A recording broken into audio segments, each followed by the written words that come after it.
Finally চলে আসলাম ত্রিবেণী মহাকুম্ভ মেলায়। চলুন দেখা যাক মহাকুম্ভ মেলার সাধুদের।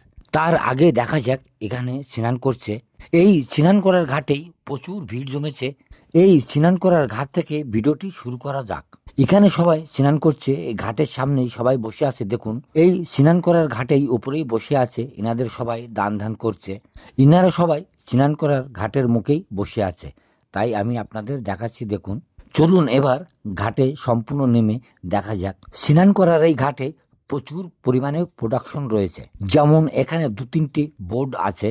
জলে যদি কারো কোনো অসুবিধা হয় তার জন্য বোর্ডগুলো রাখা আছে। এখানে স্নান করে সবাই শুদ্ধ হয়ে সাধুদের কাছ থেকে আশীর্বাদ নেবে, সেটাও দেখাবো আমি। চলুন সাধুদের দেখা যাক। এখানে বিভিন্ন রকমের সাধু রয়েছে, আর এই সাধু ইনারা বহু দূর দূরান্ত থেকে আসছে।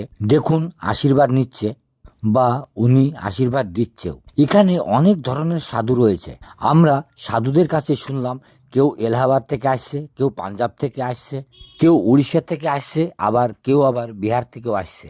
এবং এক এক সাধু এক এক ভাবে আছে। সব সাধুদের দেখাবো আজ আমি আপনাদের।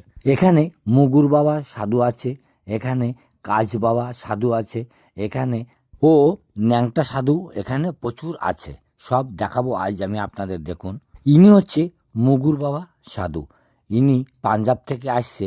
ইনি আবার মাঝে মাঝে দুহাত তুলে বলছে জয় বাবা ভোলেনাথ। এদিকেও সাধুরা বসে আছে। এই ত্রিবেণী মহাকুম্ভ মেলায় বহু রকম সাধু আসছে। ইনার হাতে যেটি আছে ওটির নাম মুগুর। এই মুগুর দিয়ে উনি সম্পূর্ণ আশীর্বাদ দিচ্ছে। দেখুন, জয় বাবা ভোলেনাথ বলছে উনি। এদিকে বসে আছে ইনি ল্যাংটা সাধু। এই ল্যাংটা সাধু ইনি আবার চশমা মুখি দিয়ে কত সুন্দরভাবে বসে আছে। দেখুন, সেজে গুজে সবাইকে আশীর্বাদও দিচ্ছে। ইনি আবার বোতল ভাঙা কাচ, সেই কাচের উপর দাঁড়িয়ে সবাইকে আশীর্বাদ করছে। এই রকম ধরনের এখানে অনেক রকম সাধু আছে। সব সাধুদের দেখাচ্ছি। দেখুন, এখানেও আশীর্বাদ নেওয়ার জন্য প্রচুর পরিমাণে ভিড় জমেছে। এখানে কিন্তু আশীর্বাদ নেওয়ার পরে দক্ষিণাও দিচ্ছে সবাই। এখানে কিন্তু হোমযজ্ঞও হচ্ছে। সব দেখাচ্ছি আমি আপনাদের। দেখুন, আর এই হোমযজ্ঞ করার সময় সন্ধ্যার পর থেকে শুরু হয়। তাহলে আজ রাখি, আবারও দেখাবে পরবর্তী ভিডিওতে। সম্পূর্ণ ভিডিও দেখার জন্য ধন্যবাদ।